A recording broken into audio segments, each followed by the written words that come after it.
Restaurant kitchens are built for speed. For instance, the Salamander, a high-output broiler that browns food in seconds. And it's integral for making a very famous dish, Rayo's lemon chicken. But the home kitchen is far from the restaurant kitchen. There's no salamander, no buckets of fresh lemon juice around, and it's hard to find teeny tiny chickens that are necessary for this recipe. But Erin has mastered the art of recipe translation and is going to show us how to bring this great restaurant dish into our home kitchens. Yes, I am, Bridget. I'm going to walk you through all the solutions. Great. And we're going to start with the chicken. Perfect. Okay, so as you mentioned, teeny tiny chickens are hard to find across the country. So we actually just landed on using 3 pounds of chicken parts. So we're going to start with the chicken breast. As you can see, the chicken breast is thick on one end and thin on the other end. I'm going to cut this in half. And the reason why I'm doing this is so that it cooks evenly in the oven. Now we're going to move on to our chicken quarter. So we're just going to split this in half. And there's a little natural fat line right there, and I'm just gonna slice right through that, like butter. Like butter. Like butter. And the chicken thigh has little pockets of fat, and I'm just gonna trim those pockets of fat out of there. We had the option of brining our chicken or salting our chicken. We chose brining.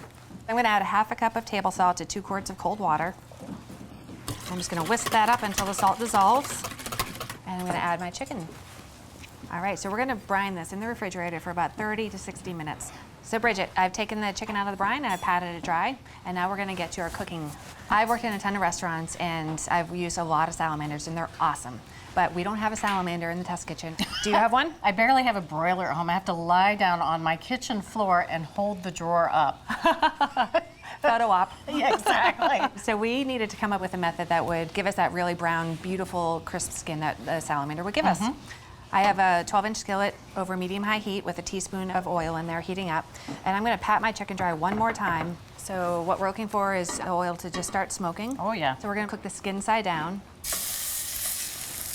Anytime you cook in a hot pan, you always wanna put food down away from you so it doesn't splatter at you. All right, so we're gonna brown the skin side down for about 8 to 10 minutes until the fat renders out and the skin gets really crisp and golden brown.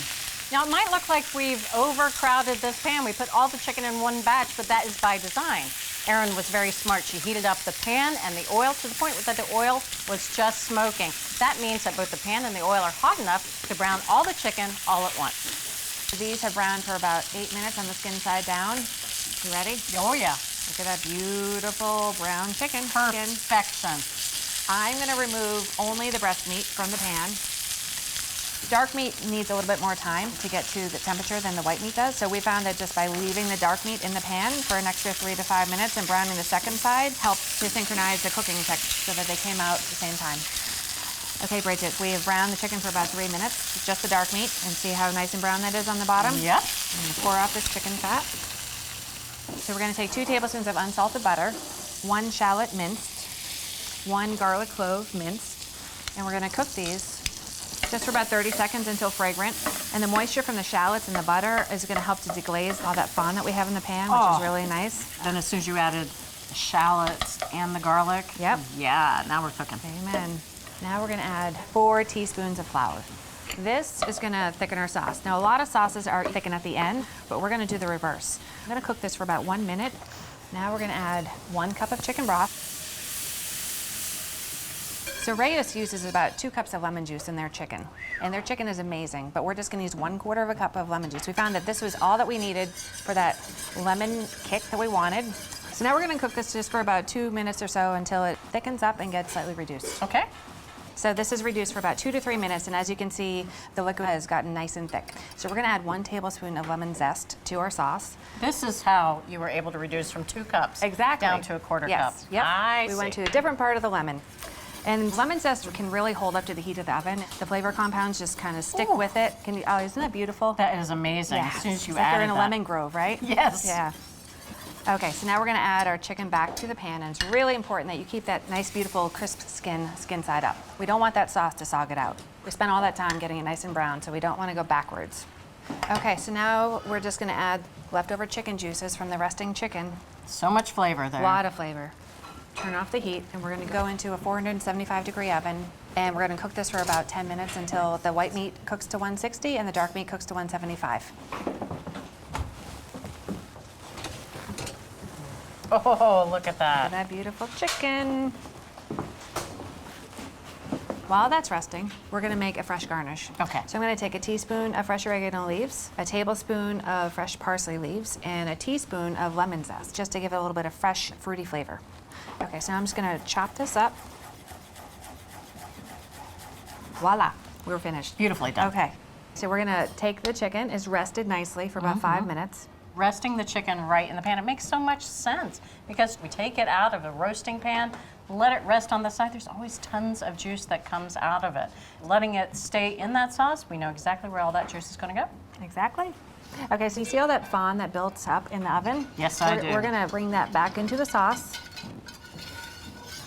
All right, so now I'm just whisking this so that it's nice and emulsified. And I'm gonna add half of my herb mixture to the sauce. And the other half, I'm gonna sprinkle over the chicken. All right.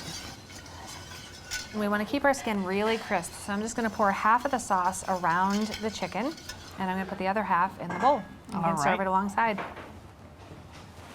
This is great also served with egg noodles or rice or steamed potatoes. How'd we do? I have to say, I was a little bit worried with just a 1/4 cup of lemon juice. There's plenty of lemon flavor in here. And that skin, it's almost like chicken chips. Erin, this was the best lemon chicken I've ever had. Thank you, Bridget. So our version of Rayo's lemon chicken translates a great restaurant recipe for the home kitchen.